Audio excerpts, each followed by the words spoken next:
The Scandalous Beats production.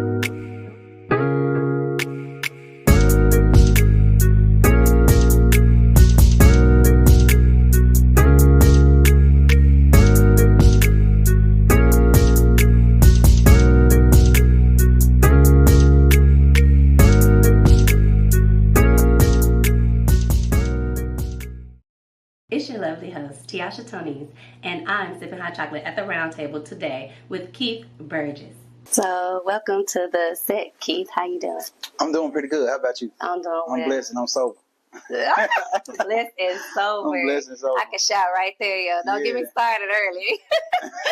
Y'all, it's been a long time coming. I've been asking you to come on here, but you've been a very, very busy man doing God's work and making sure that you're in your purpose.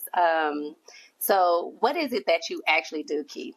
Well, basically, I try to show folks that don't believe it's a way out from addiction, that it is a way out. I try to give them a step-by-step guide to not just getting sober, but staying sober. You know what I'm saying? A lot of us, you know, when you're a drug addict, we all can quit. We all can stop. Most of us stop just about every day. You know what I'm saying? But I try to show them, when you put the dope down, it's going to call you. It's going to call you. But I try to train them to show them ways that, that's what happened though. But that was pretty good because I tell folks, if you don't know what to do, don't do nothing. And then the only thing you got to do once you hang that phone up is call somebody else. Okay. But the person you need to call need to be in recovery. The person you need to call need to be somebody who are where you at and now they're where you want to go. Right. Somebody who you done seen put this stuff down, they can offer you a way out. Because it's going to call, especially early on. Right. Especially when you 1 day, 2 days clean, when you still in that process of locking yourself in the house so that you don't go get it. And, you know what I'm saying? You fighting for your life not to go get it. It's going to call you. It's going to call you really aggressively. Because it's probably the person or the thing that you've been spending the most of your time with for a number of years. Right. And that's who know you best, and that's who you know best too. Yes. Yeah, so we jumped right into it, but I want to know where you're from. Man, I'm from Memphis, Tennessee, Westwood. Growing up most of the time in Westwood, and as I got older, moved out to Germantown toward the east. Okay. Yeah, Riverdale area. Okay, cool. And what was it like growing up? Like, did you have a hard knock life, or was it smooth sailing? What? The only time my life was hard is when I went looking for trouble. You know what I'm saying? I would like to think I was raised pretty good. One never eat out no trash can or nothing like that. Okay. You know, mama and daddy was both there. Even had good step parents. Okay. But sometimes we just choose a difficult path, and that was me. I chose to start selling drugs at an early age. I chose to start experimenting with different things. Okay. You know what I'm saying? Especially weed. And unfortunately for me, I liked it at first, but I knew that really wasn't how I was looking for. I always knew that. So would you say weed is the gateway to drugs? For a lot of people, it can be. If you have an addictive personality, if you have that addictive gene. Some people do it, stop, and don't go nowhere else. But I don't care who you talk to. Most people have tried other stuff. Not all, but most people have tried other stuff. Only by the grace of God they didn't become addicted. That's good. That's good. So you started off selling drugs. You basically had a good background, upbringing. Parents did what they were supposed to do by raising you, cultivating you. But it was choices you made that got you in the situations that you eventually had to get through. 100%. Okay. And so with that being said, you were selling drugs at first. What made you become the addict instead of the drug dealer? Well, so I tell people, man, I was addicted to the lifestyle way before I was addicted to the drugs. And in the lifestyle of, you know, selling drugs and being around certain people, certain stuff just come your way. And maybe in the beginning I was able to say, no. But I was an addict long before I knew I was an addict, though. You know, X pills weren't shamed upon like crack or like fentanyl. At one point, everybody was taking X pills. So, you know, I got addicted to that euphoric feeling, not necessarily the drug itself. And then, because I had gotten away with that, I was able to put the X pills down, and you know, pretty easy. And I was able to put weed down pretty easy. but I continued to experiment until I stumbled upon opioids like Lortabs and Percocet. See, I had never tampered with a drug that would have me chemically dependent. Okay. So most people think that, like, if they are taking prescription drugs, that it's not a drug. Yeah. They're like, this medicine, this ain't no drug. It's, I need this for, and it's like, once you get codependent on it, then it becomes an addiction, and it's your drug of choice now. For sure. So you became addicted to Lortabs and things like that? Yeah. I became addicted to Lortabs and Percocets early on. But because the dose, when you're dealing with prescription medicine, the dose is so consistent, people may not notice right off. Because you ain't going to do that old nod and stuff you see people do on fentanyl and other opiates. You ain't going to necessarily go crazy. You're going to feel good, and it's going to be a consistent high. Because every time you take the pill, you're going to get the exact same feeling. It wasn't until they started mixing the heroin and the fentanyl. Because at some point, the Lortabs is going to run out, right? The Lortabs is going to run out. The Percocet is going to run out. That old man you getting your prescription from, he ain't going to have them no more. Somebody going to offer him more money than you offered him, and you're going to go get that script that been getting you through the month, and it's going to be gone. Right. But now you sick. Now you need it. Now you, because see, everybody think they can stop until they try. Everybody say, I'll quit this shit when I get ready. Right. I can put it down whenever until they try. So is that more like a fantasy thing or some type of, what is that when people say that? Because I know a lot of people that are like, oh, I don't have to do this. I can quit when I want to. I'm not addicted. Yeah. And you see them on it, sprung out. Yeah. Falling asleep. All this other stuff that they're doing. I'm talking about you could be talking to them. And next thing you know, they, doing this right here. Or sometimes not even nodding to where they catch themselves. They're just still right there in it. So what is that when they tell themselves that? When you're in full-blown addiction, you're not in the real world. It's almost like a false sense of reality. What you see, I don't see that. And the most sense I can make out of it for me, because I can only speak from what I was like. I was always able to control what I did and how I did it my whole life. So I didn't see how this was any different. Right. I've always been able to walk away from whatever I wanted to walk away from. But I never had to walk away from something or tried to walk away from something that made me feel like I needed to live. See, once I did it for so long, I couldn't see life without it. People tell you, anybody in addiction right now, they'll tell you this. I get up in the morning and I do this so I can feel normal. See, it's going to get to a point to where you ain't trying to get high no more. You just want to feel normal. And that's like 90% of any addict story that you listen to. Even alcoholics.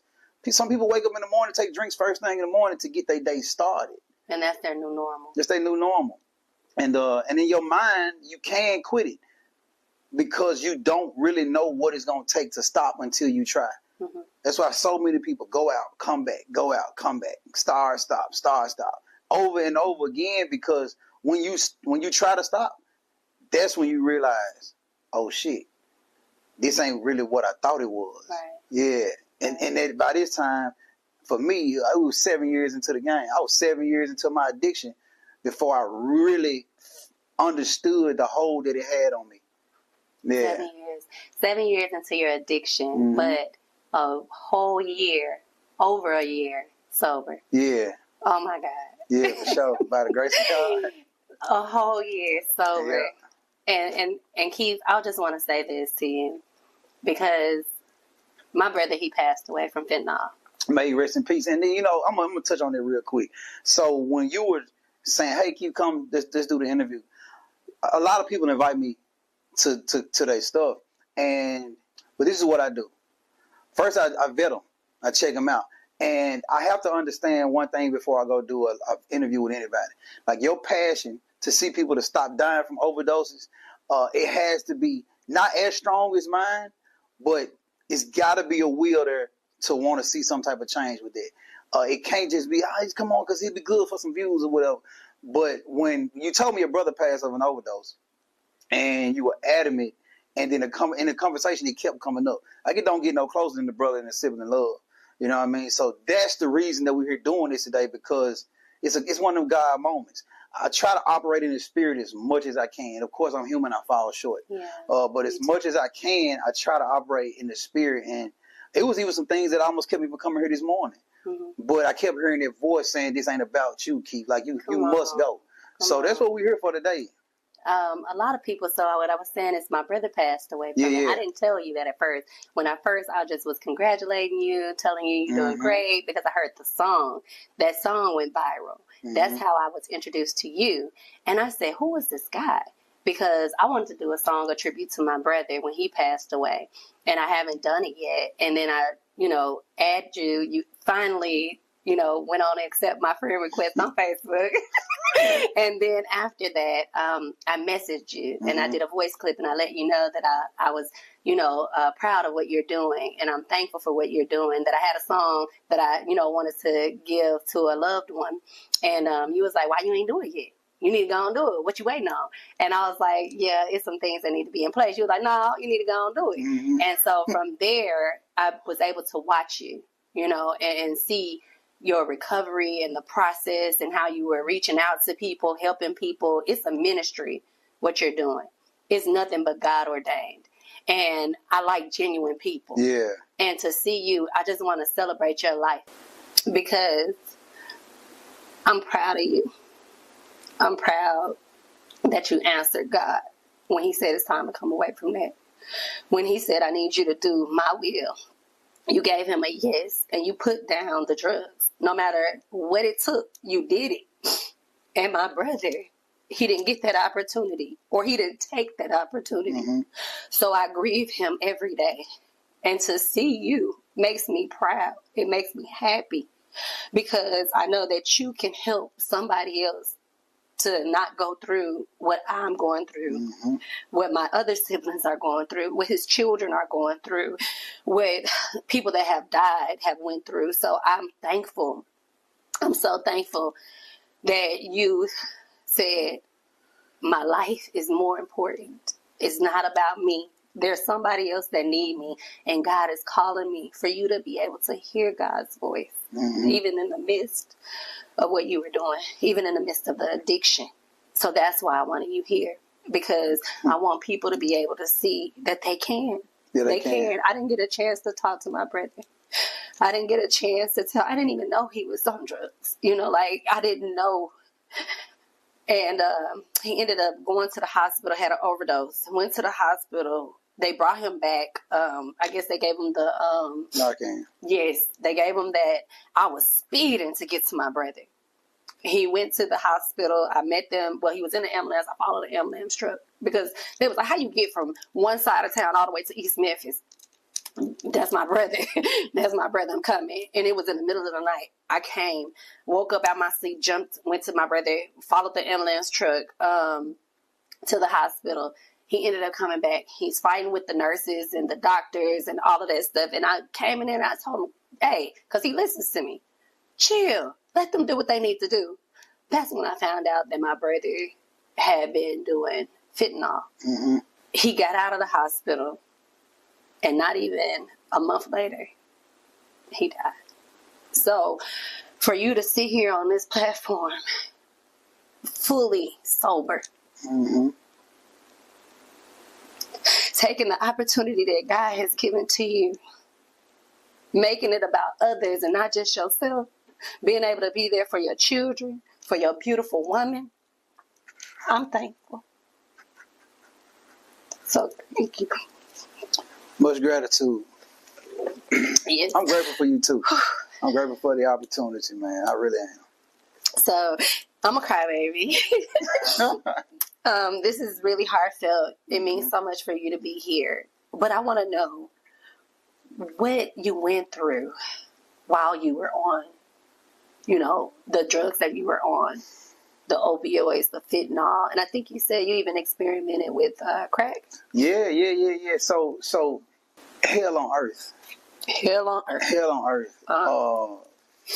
I lost count, but I believe I overdosed. It was either 5 to 7 times. I can't remember. 5 to 7. Yeah, it was 5 to 7 times. And most of the times the overdoses went like this. I was getting high, went to sleep, and either woke up with paramedics in my home or woke up at another location like at a fire department or something like that. I remember one time I overdosed and I woke up and I saw my car next to a fire truck inside the fire station because I had overdosed with one of my partners and he was so high he drove inside the fire department. Oh my! And they drug me out of the car. But when I woke up, my car was still inside the fire department next to the fire truck. A couple times, one of the last times I overdosed, I was just supposed to be going inside to put some gas on pump 10. And when I went in the bathroom, took a bump at 5 o'clock. When I woke up, it was 7. I was still at the gas station on the park lot being resuscitated. You were going in a gas station. Yeah. To just get gas. And you went to the bathroom. That's how much this drug is calling you. Yeah. You went into the bathroom. Instead of just going to the counter, hey, let me get such and such on pump, such and such. Come on out, pump the gas. You bypassed that, went to the bathroom, and answered the calling. Answered the call. Man, this day was so crazy because they say addicts know addicts. When I was walking in the restroom, I saw a gentleman, and no BS. This is what I said to him. Man, I'm finna bump some of this fiend. You want some? He said, yeah. But when he said, yeah, it caught me off guard because I didn't expect him to really say, yeah. I was really joking. But me being selfish, as an addict, I want to keep the dope to myself. I went in and hit it and almost lost my life.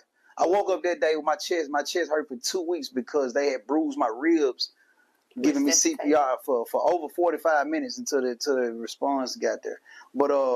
But that's what the fentanyl was like. It was a lot of overdoses, a lot of just lackadaisious behavior, attitudes. But the crack is when the hell turned to hell times 10. Because you don't really sleep on crack. You don't nod off. It turned me into a demon that I had never seen before in my life. Yeah. The fentanyl did too. But it wasn't as rambunctious because it's a downer. So if you get somewhere, you might just chill out. But that crack did me even worse. But I mean, all of it was bad. But crack took me down through there really fast. I spent 2 years smoking crack. It was 5 or 6 on fentanyl, and it was like a year and a half on crack cocaine. Yeah. Wow. So I heard with the crack, they say that you're always chasing the first high. Is that true? To me, it wasn't. Because I had enough money to get that same high that I got the first time. If I smoked enough of it, I got that high. Really? I'll never forget the first time I ever smoked crack. The dude I was with asked me, did I hear the train? And I said, nah. He said, well, you ain't smoking it right. He hit it harder. And then the next time I heard the train. So once I heard the train, I wouldn't smoke it unless I got there. Every time I smoked it, I heard the train. Yeah. And now it's bad because what happens is after you stay up for 2 or 3 days, then you stop getting it. But if you take a good night's rest, that first one the next day, it's going to be just like the first time I hit it a year before. Now, see, we often see where crack can lead. When we were kids, you used to have the egg. You know, they put I don't know if you know, but I'm old enough to know. Yeah. They used to have the egg in the frying pan. Something, this is your brain on drugs. Yeah, They used to have the dog McGruff, say no to drugs or whatnot. Nowadays, we really don't see that. And we have the younger generation, teenagers, addicted to fentanyl. And back then, black people didn't do certain type of drugs. They did the crack, but they didn't do like the meth and all of that other stuff. Now, and the pills, now they're doing it, and they're doing it young.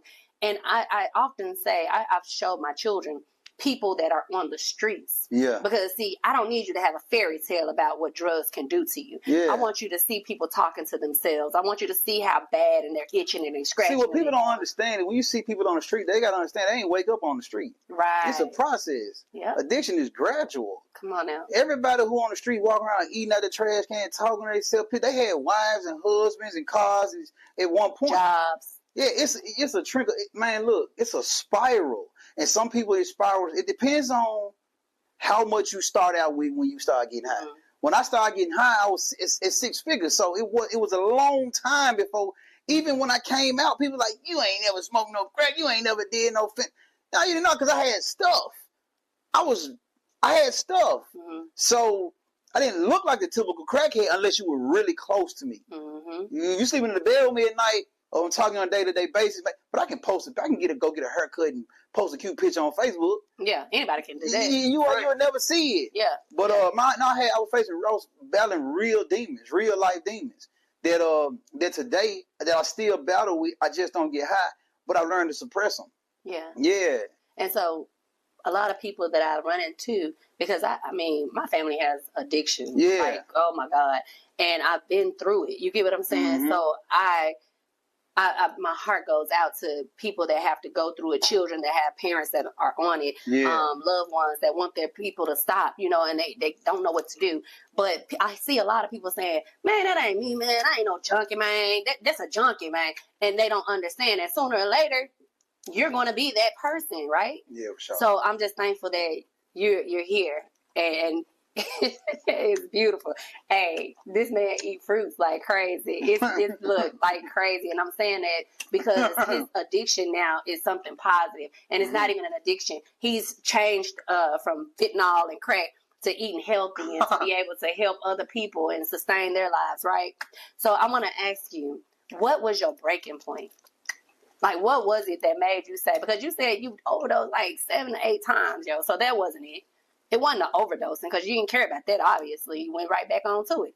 And I think that most addiction addicts or people that overdose, they don't even understand what they just went through. We do, you know, because we're like, oh my God. But they kind of like, they didn't go through it kind of. It's like a nap. Yeah. You missed the whole thing. Look, when you walk in and find somebody overdose, foaming at the mouth, you the one traumatized. Not us. We was asleep. You doing CPR, and they tell you on the phone, don't stop giving him compressions unless he gonna die. And your arms tired, you burning, you about to pass out because you doing CPR for 30 minutes. When we in car wrecks, we miss all of that stuff. So now overdoses, I know very few people where overdoses scared them straight. For the most part, our overdose gonna tell the typical addict, there's some good dope, just don't do as much as you did that time. Come on now. Yeah. And that's my brother's story, obviously. Yeah, because when we overdose, we don't feel like the dope was bad. We just feel like we did too much of it. Mm-hmm. And so now I'm going to do it again. I ain't going to do as much. And I think some people feel like they're Superman or Superwoman because they here now. Yeah. And So then a lot of people go through addiction and never overdose, and they get that sense of, I can't overdose. Mm-hmm. And I've seen bad things happen when people get that mindset. But what made you actually say, this is the day? Because you have a song about it. I quit, stop, start, you know. The pain, the fear of being out of my mind, no control over anything, the fear of losing. See, I can say the fear of losing my family, my girl, all of it. But it all boils down to I did not want to hurt no more. Like, I was hurting so bad. I wanted the pain to stop. Because I'm not a depressed person. A lot of people say, I get high because I'm depressed. No, the dope is depressing you. You spiritually drained. You non-existent. You want to feel invisible. Everywhere you go, you don't want to make eye contact with nobody. It was a small piece of me that remembered who I was before I ever picked up dope. Mm. And I wanted to get back to that person, but honestly, I did not know how, and I didn't even know if it was possible. That's deep. Let's take it back. It was a small piece of you. A small piece of you that you realized that affected you to be like, hey, this is me. Mm-hmm. And that piece probably was calling to you. Yeah. I want to get out of here. I want to be free. Mm-hmm. I want to be free. I want to be free. God said if you have faith of a grain of mustard seed, then you can move mountains. Maybe that was the grain. Yeah, maybe for sure. That was that grain of a mustard seed inside of you. Planted inside of you. Mm-hmm. The light. That small little light. And it said fire. It's ablaze now. Yeah. And now you actually taking your torch and lighting others. Igniting their light inside of them. Mm-hmm. So I'm glad that you were able to hear that small little piece of you, that you remembered, that glimpse. That's who I was. Man, you have helped so many people. Memphis Bleak. That's my brother. I talked to him on the way here. Come on now. Yeah. I'm so proud. You. So when you first started with your ministry, I know you kind of was here and there. Here and there and everywhere, but you were still speaking the truth. Yeah. And a lot of people didn't like that. Right. Okay? A lot of people didn't like that. They was like, oh, we about to hang you. Yeah. Do worse, yeah. Because we get ashamed. Black people like sweet stuff under the rug a lot, okay? But you were outing people that were on fentanyl and dying from it, and people were like, oh, it was an unexpected death. No, he overdosed. Yeah. Allegedly. And my intentions, even through those moments, were pure. Pure. Because I knew that person was lost. They had lost the battle. But the people that was around them were still here. Mm-hmm. And those are the people that will reach out to me after them lives and say, look, yeah, I was with them the day before. Yeah, what do I do to get help? Okay, those people. But I'm talking about the people that actually were like, you lying. No, leave him alone. Let him rest. Don't tell. You know, those people. And I'm gonna tell you another God moment. Since then, I've had 2 of those families reach out to me and say, hey, look, Keith, we got the toxicology report back. It was a lot of drugs in their system. We apologize. And even made donations to the movement. Come on now. Yeah. That's beautiful. Because I understand if sometimes my timing may not have been the best. I was putting this stuff out quickly. But that's because what we're dealing with is time sensitive. Yes. What we're dealing with is causing people to lose their life in the blink of an eye. I don't have a month when this same dude that's distributing these pills is still selling them to it's the same batch. I don't have a month for you to get your toxicology. All I need to know is a 27-year-old person bought a pill and died. So that's enough to say alleged to me. Mm-hmm. It ain't got to be in black and white because I'm really out there. I ain't been out the streets but over a year. Mm-hmm. So some of them same people that were selling dope then still selling. It's the same people that was getting high around me then still doing it. Mm-hmm. I ain't got time to wait. And like I said, I tried my best to operate in the spirit. So even if the people didn't get it, it was spirit-led. That's right. That's the only way I got through with it. That's the only way I got through it. These folks threatening family, friends, everything. Because where you at? I'm about to pull up. Because I'm speaking the truth, man. And I wanted to so badly just cover them. You get what I'm saying? Just take a shit. Because I'm like, hold up, wait a minute, bag about him. You know, this is God sent. This is one of God's people. You cannot do no hurt, no harm to God's people and think that it's going to be okay. And I understood that they were grieving. Mm-hmm. But I also understood the message that you were trying to put out there, that you were putting out there regardless, is that, hey, y'all better stop. Y'all better slow y'all roll. Y'all look. Y'all see this person you connected to died off fentanyl. It wasn't no... just passed away. This person, 27, this person, 21. It was not because of no natural causes. Hey, check your pills. Stop doing this. Stop doing that. And not only did you put out the message, and it was an urgent message that you were putting out and letting people know, you also was putting out the Narcans. You also were putting out the test strips in different locations. Tell us about that. What made you invest in that and doing that? So at first, I didn't even know if people were going to receive it or take advantage of it. But the first time I dropped them off at Sugar Mama Snowballs, the first time I dropped them off at A&R Barbecue on Hickory Hill, and they called and told me they ain't had no more, the first time they ran out and I took more and they ran out again, I said, there's a need for this. Come on now. It's a need for this. The first time somebody called me and said, hey, look, yes, I make pills. Yes, I sell pills. Yes, I may have sold one to this person that just died. But do you got the Narcan? Because I'm not finna lie to you like I'm going to stop selling pills. But if I can go get the Narcan, at least I can give one of them with them. Mm-hmm. That's good enough for me. This thing is about progress. It ain't perfection. Yes. You know, I can't make you throw your pills away, but if you can take one more step to save somebody's life, I'm good with that. That's right. Yeah, no, I was talking to 2 distributors of pressed pills that felt convicted by the messages and reached out to me. One on Lamar that live in a hotel room, and another person that I ain't gonna say too many details on, but yeah, they reached out to me about Narcan and about what they do, they pill business, all because of what God is doing through a Facebook Live. And the devil tries to hush. Come on now. Hush you and keep you silent.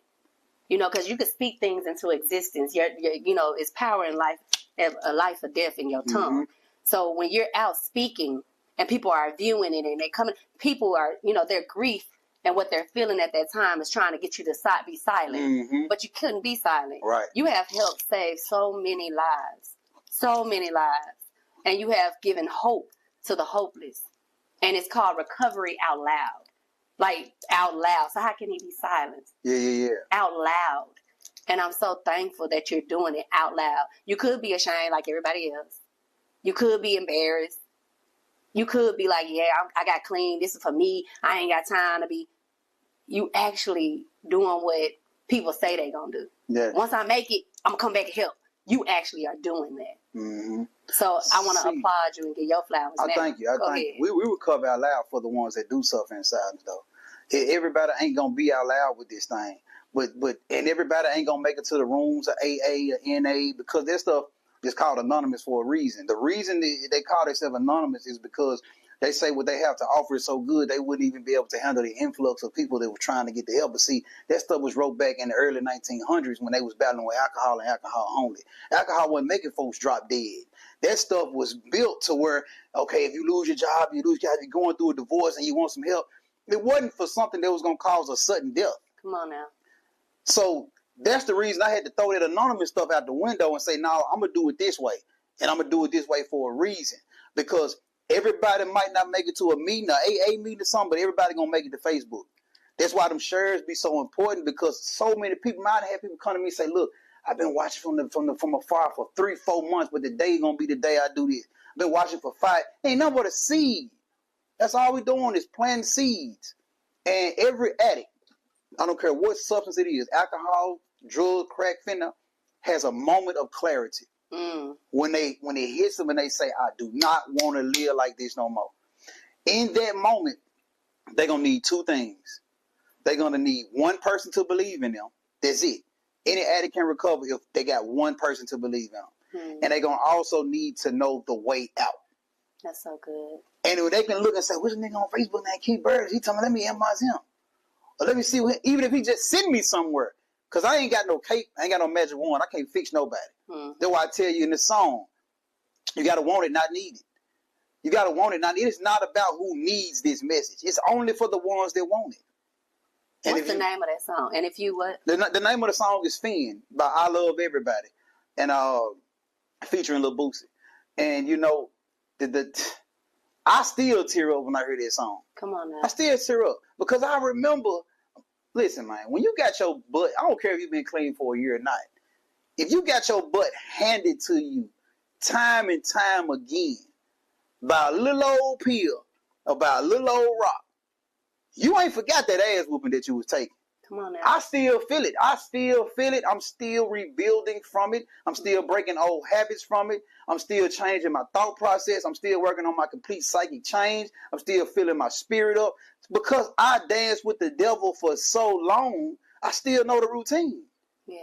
I just choose not to dance with him no more today. Come on now. Yeah, but I still know the routine, and it ain't nothing but a blink of an eye. I'd be right back out there with him. Yeah. Yeah, if I let up off of this thing, I don't know what happened. That's why I'm so aggressive with it. I love helping folks, but I get a real joy to helping my dang on self too, though. Come on now. Yeah, I be doing this for me, but I do it out loud so it inspires other people at the same time. Yes. Yeah, because I know the importance of taking care of myself today. Because when I didn't, it led me to the crack house. It led me to the fentanyl, man. Yeah. And a lot of times we think like people just stumbled across drugs or stumbled on drugs. And sometimes that's true.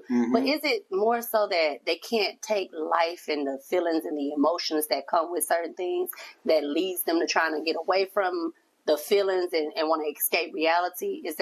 What is that about? So not knowing how to deal with life on life's terms is huge. But also for me, I had to accept the fact that no matter how much people liked me, I really didn't like myself. I really didn't like the person that I saw every day. To be poisoning yourself. You can't. You can't poison yourself and love yourself at the same time. Say that one more time. You can't. You can think you love yourself, but if you poison yourself, you do not love yourself. It's no way to cut back. If I gave you a bottle of poison and said, this going to make you feel good, but it's poison, and would you say, I ain't fucking with it? Or would you say, well, I'm just going to do a little bit of it? I ain't doing none of it. You ain't doing none of it. So if you ain't doing none of it. No. But I'm not only was I doing it, I was doing a lot of it. But if you asked me, do I love myself? I would have said, yeah. Maybe I didn't know what love was. And I just thought I did. Man, you know, and it's a dangerous place to be in because you can still trying to be in relationships, maybe friendships, and the people around you don't understand the importance of you not loving yourself. You can't love them either. Nope. So really, you're a dangerous person to be around. Yeah.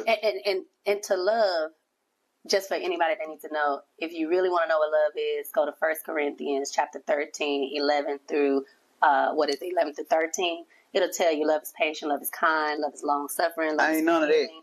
And I ain't none of that on no thing. crack cocaine. Right, I ain't none of that. And you got to feel that for yourself. Yeah. You got to not keep records of your wrongdoing. It tells you what love is, and that's the Bible, you guys. Okay, just for some that say the Bible crazy or whatever, it tells you how to love yourself. And if you're not being patient with yourself, if you're not, if you're keeping every record of all your wrongdoings, you get what I'm saying, then you're not loving yourself. Right. So, with speaking of love, there's nothing like a mother's love, right? Right. Your mom, she came on live, and it blessed us. Yeah. And so, what was that like? You being on drugs and having a mother that loved you. I had to make peace with just hurting her.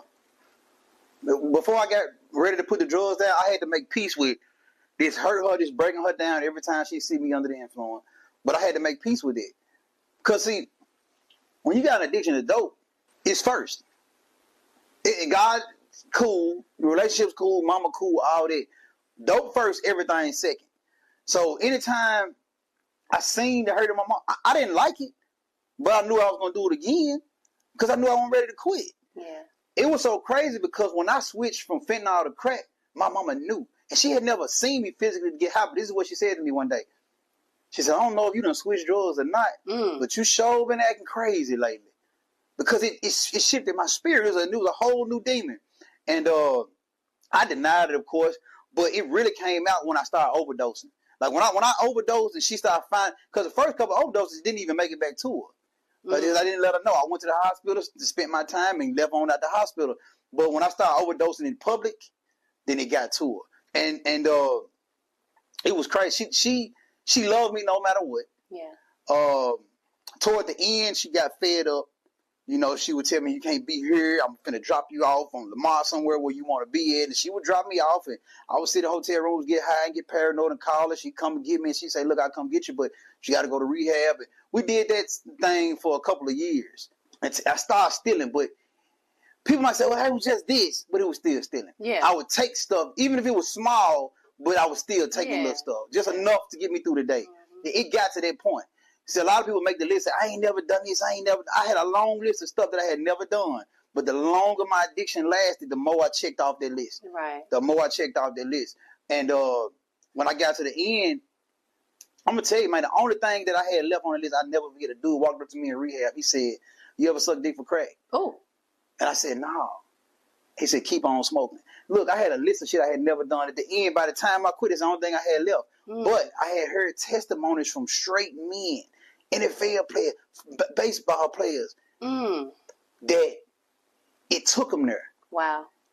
And see, I had a level of humility toward the end to where I never said what I wouldn't do no more. Okay. Because I had done everything else I said I wouldn't. Yes. You couldn't have paid me 5 years ago to believe I would ever take something from my mom. Yeah. You couldn't make me believe I wouldn't be present on holidays.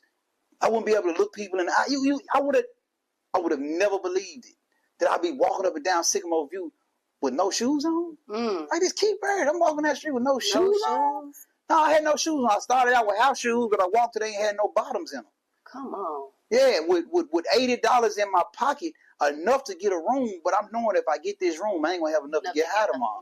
So I'm just going to walk around in circles outside, barefoot. And get high. You would have never made me believe that I would ever been there low. Wow. But God. No, but God, man. But God, and he's still God. But God. And now, looking back on hindsight and being able to see where you are now, and you and your mom's relationship, being able to build that, how does that feel? It feels good because I ain't got to prove to her that I'm sober. Come on. All I had to do was start living better each day. And she knows now. My mama got a call, like, I think it was 2 weeks ago. Somebody told her I was in the neighborhood buying crack. And she called me and we laughed about it. She said, my son ain't answering no phone. When I answered the phone, she knew it wasn't true. Because I don't answer no phone. You give me a rock, you ain't going to see me for weeks. Yes. So we laugh about stuff like that now.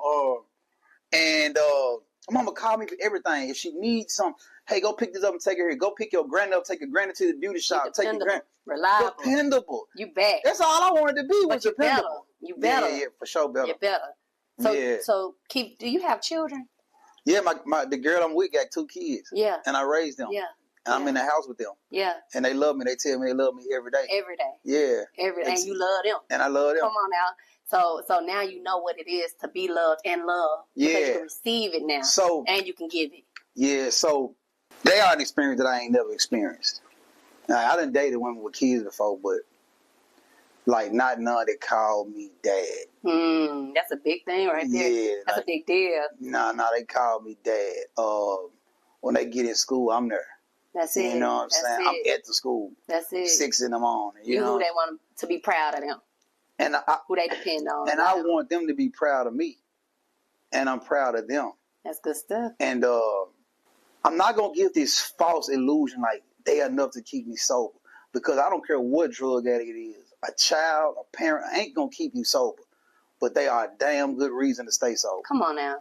And that's good. Now, that's leading us to your significant other. Yeah. Man, she be behind the scenes. She do. But I can feel her presence all over you. Yeah. I know she's supportive. I know she love you. That is something great. Yeah. When a woman love a man and support him. Yeah. Even when he was jacked up. So, how long were you all together during this? So, most of my addiction was before her. Most of it. When I got with her, I was not on drugs. Okay. But I had only been clean for, I think, 3 months. Okay. But I relapsed. Oh. Anybody who ever deal with addiction know a relapse, Harder. It gets worse and worse every time. Every time you leave and come back, it gets 7 times worse. Yeah. So, although she didn't see the beginning, she saw the worst. It was crazy. But I did distance myself from her around that time as much as I could, other than we were like at home together. But I would disappear. And you asked me earlier what was my breaking point.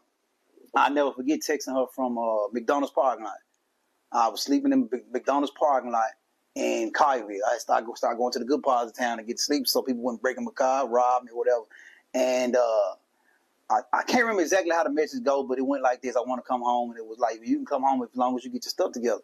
Let me tell you something. I had been to 5 rehabs, 6, 7 rehabs. But this time, coming off this crack, I sent her that text. She said, if you come home, get your stuff together, you can come home. I went back and I ain't looked back since. Come on now. It's something powerful about a woman, okay? I went back it's something just like that. A woman can influence anybody.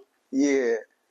But we have to get back to being the nurturer, being the loving, being the femininity that men need in order to cultivate our children, the men that are around us, and all of that. So that's powerful. Yeah. You want to come home. Yeah. You want to come home, okay? Man, look, I tell you, this is my story, man. My kitchen was McDonald's. I already knew when I woke up the breakfast was going to be ready. If I had $1.50, I was going to be able to eat. I had a Wi-Fi because my phone was off. I'm in their parking lot with my seatlet back on Wi-Fi, text. Chilling, like he really living the life, though. Okay, that's what drugs to do for you. But guess what? In a nice car. In a very nice car. So, that's another thing. Addiction don't got no look. You pull up on me in that car, I went to the lot. Man, I was smoking rocks on the lot, pulling off, signing the paperwork. But that's what addiction is. It can hit anybody at any time from any angle. And you may not know it. People would have looked at me and would not have thought it. I was still moving and grooving like wasn't nothing wrong. Yeah, but dying behind closed doors. Anytime, anybody could have got that call. Because I was mixing, because at the end I was mixing fentanyl with crack. So anybody could have got that call. But God, man. So we're getting closer to the end of this segment. Okay. I want to know, because you reached out to a lot of people, had a lot of people on your show that were talking about getting recovery. Some people actually did it. Some people didn't. Have you ever encountered someone that said they were going to do it, didn't do it, and end up passing away? So. Or going through an overdose and coming back? Passing away firsthand, I don't believe so yet. And the reason I say yet is because it is inevitable if you keep dealing with that drug. But yes, I've had people reach out and want to quit, but not want to do what I tell them it's going to take. Because it's way bigger than just, all right, bro, just don't do it no more. No, it's some things you're gonna have to do to train your mind and your body not to do that old stuff no more. And what they do is they'll put the drug down and maybe go to another one. Maybe that's less invasive. But I get phone calls like one I got yesterday that made me cancel my day. Man, being sober just ain't what you make it feel or seem to be. I'm battling demons. I want to go kill everybody that ever sold me dope. Whoa. That's because you done put the dope down, but you ain't checking your spirit. You got to put the dope down. See, once you put dope down, it's no longer your problem. And that's what I try to encourage and tell my guys. I'm like, look, man, I got good news and bad news for you, bro. The good news is dope ain't your problem. The good news is you don't get high no more. That's the good news. The bad news is that dope ain't your problem. Now we got to figure out what the hell was wrong with you that made you do this in the first place. The root, I was going to say that. You got to get to the root. And see, when it's time to get to the root, that's when everybody want to stop putting the work in. Or it may be the soil. But here's the problem. If you don't get to the root, you damn to repeat the process. Come on now. It's so many people that die because they relapse. I stayed clean for 5 months. I stay clean. Now I know people right now that say they clean, but every day they think about dope. Bro, that means it's something that you ain't tapping into. Mm-hmm. That ain't real freedom. Mm-hmm. If I woke up every day and still thought about crack and fentanyl, I wouldn't even be able to enjoy this way of life. Yeah. You got to get to some underlying issues so your spirit can get clean, man. And then you can live, and you can live freely. Yes. Now this is the Jesus piece. That's my Lord and Savior. That's who I choose to call Lord and Savior. My Lord and Savior. I don't hit people over the head with it coming in, because I'm going to tell you why. You stand on the corner, you need some money to eat, and I give you a job application, you're going to look at me crazy. But if I hand you a cheeseburger, you're going to eat it. That's right. Right now, I just need you to put the dope down. Come on now. The fundamental belief of God is inside of every individual anyway. If you can stay clean long enough, you can find it on your own. Hallelujah. Yeah. But if I come to you with it, it just might run you away. Yes. It might run you away because you ain't trying to hear that, man. All you know is you hurting right now. It don't seem like nobody love you. God for sure. Because how did this happen to me? Right. But if you stay clean long enough, I promise you that light bulb is going to go out. Yeah. I did not put dope down and go looking for God. Mm-hmm. But when I put it down and I was able to not pick it back up, I already knew he was there. You didn't have to tell me. I already knew, because if you ever felt like I felt on dope and you don't today, could nobody do it but God. Could nobody do it but God. Yeah. When you show me pictures and on Facebook and you show videos, I'm like, nothing but God saved you. I mean, that's it. Yeah. That's it, man. That's it, man. That's the bottom line. I mean, ain't no cute way to say it. And you know, I believe for me in this season, the best way for me to show somebody God is let them see him through me. Come on. That's it, man. Just if you watch me close enough, you might see some flaws, but you're going to see some God too, though. That's it. That's the whole thing for anybody. Yeah. It should be allowing God to be seen through you. Mm-hmm. We're about to close this segment, but this has been really, really good. You had a brother that passed away on fentanyl. I did. Yeah.